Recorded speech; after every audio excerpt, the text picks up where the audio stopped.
Shalom, selamat siang dan salam sejahtera untuk kita semua. Pada kesempatan ini saya akan membaca dan merenungkan sebagian dari kebenaran firman Tuhan. Namun terlebihnya itu, mari kita minta pertolongan kepada Tuhan. Kita satu dalam doa, kita berdoa.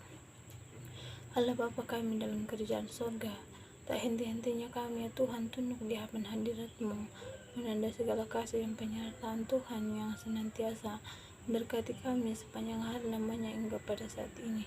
Ya Tuhan, nyata Engkau telah memberkati kami dengan Engkau memberi kami kehidupan yang masih kami nikmati pada hari ini. Ya Tuhan, tiba saatnya kami akan membaca dan merenungkan firman-Mu.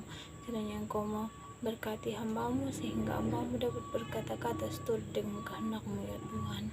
Ya Tuhan, apapun yang hamba-Mu katakan, kiranya Engkau berkati sehingga dapat memperoleh kehidupan yang baru dalam langkah kehidupan kami, guna kami praktekkan juga dalam langkah kehidupan kami ya Tuhan. Ya Tuhan, ini menjadi doa kami, dalam nama-Mu kami berdoa, haleluya, amin. Pembacaan kita pada hari ini saya ambil dari Filipi 1 ayat yang 20 sampai yang ke-26.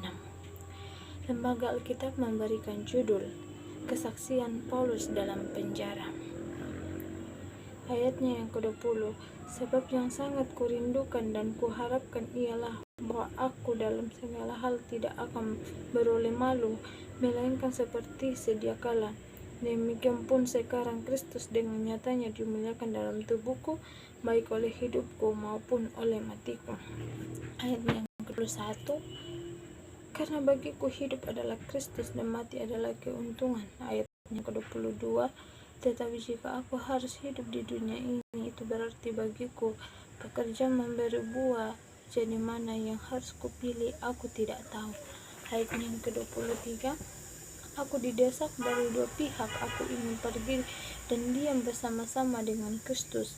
Itu memang jauh lebih baik. Ayat yang ke-24, tetapi lebih perlu untuk tinggal di dunia ini karena kamu.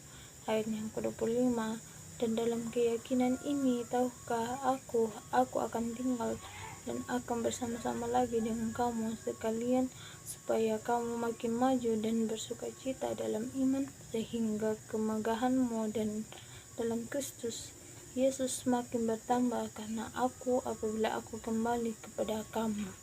Amin. Firman Tuhan. Dari pembacaan kita pada saat ini, saya memberikan suatu tema, yaitu hidup karena arti. Saudara-saudara, sebelum saya terlalu jauh untuk merenungkan firman Tuhan, saya ingin memberikan pertanyaan kepada kita. Apa pendapat saudara tentang hidup karena arti? Ada banyak orang berkata bahwa waktu adalah uang. Saya pernah menonton sebuah video. Ada seorang pemuda berkata bahwa waktu itu bukanlah uang, melainkan waktu adalah nyawa kita. Waktu adalah nyawa kita. Oleh karena itu, setiap detik, menit yang kita lalui bersama-sama, tentunya waktu kita telah habis di kesempatan yang itu.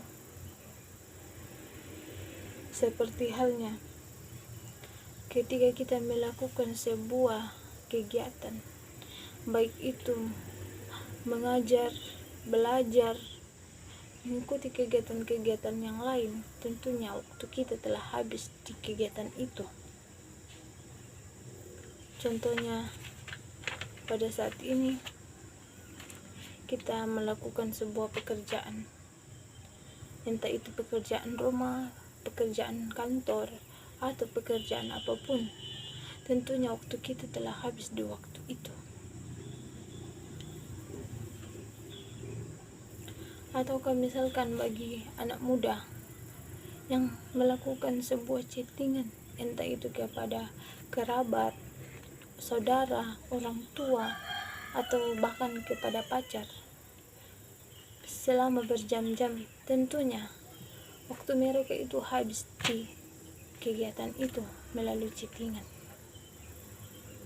Oleh karena itu, saudara-saudara yang sama-sama dikasihi dalam Yesus Kristus, setiap detik yang berlangsung, nyawa kita akan habis, nyawa kita akan terus berkurang. Marilah kita mempergunakan waktu kita yang selagi masih ada.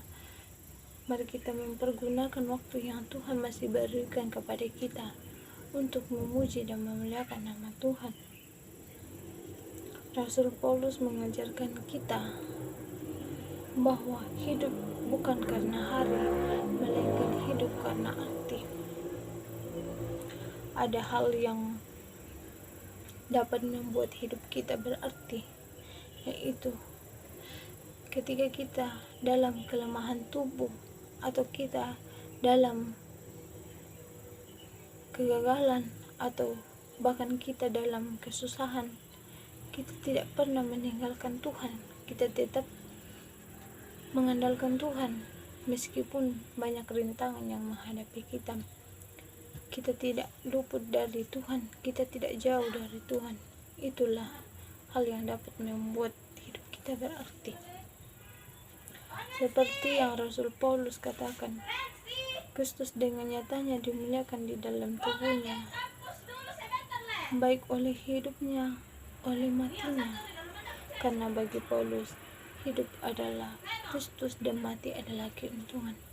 Dapat kita lihat dalam Filipi 1 ayatnya yang 10 sampai ayatnya yang ke-29.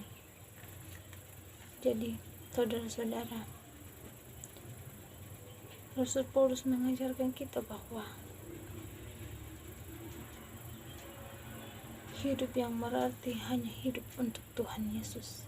Rasul Paulus mengajarkan kita bahwa hidup yang berarti adalah hidup dengan Kristus. Demikianlah firman Tuhan yang dapat saya sampaikan.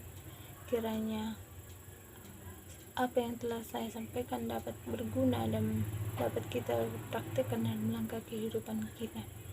Amin, firman Tuhan.